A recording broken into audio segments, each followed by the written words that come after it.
Эки дөңгөлөктүү темир тулпар тепкен мезгил да келди. Шамал менен жарышып, эч бир тоскоолдуксуз айдаган мотоцикл ээлери сезондун ачылышын жыл сайын чыдамсыздык менен күтүшөт.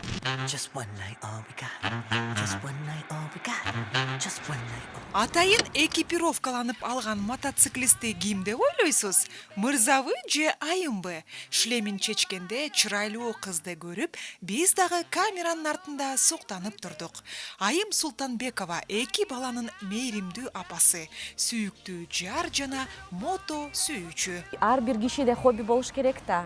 Мен ошо мотоцикл минем, колдоду жолдошум, эч тоскоолдук көрсөткөн жок.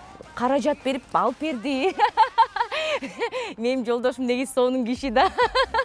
Анан билбейм, жакшы көрүп эле кыялданып, суктанып ошого келип калдым. 6 жылдан ашык убакытта айым эки дөңгөлөктүү тулпарын жакшы өздөштүрүп, ар кандай коңшу мамлекеттерде уюштурулган жүрүштөрдө да катышып келет. Менин мотоциклым спорт турист.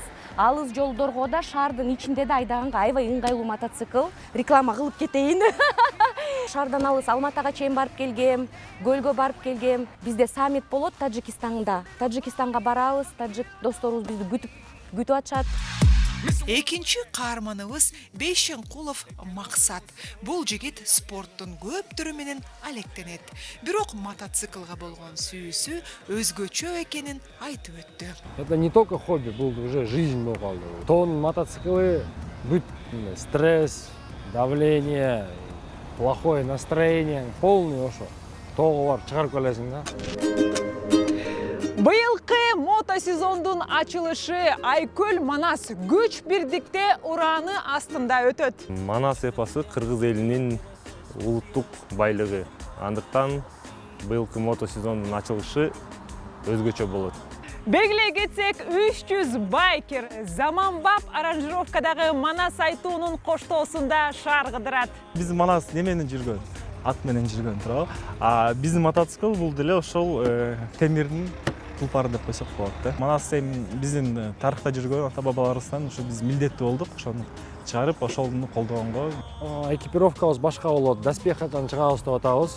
Дал ушул күнү Ала Тоо аянтында түрлүү түркүн мотоциклдарды көрө алабыз.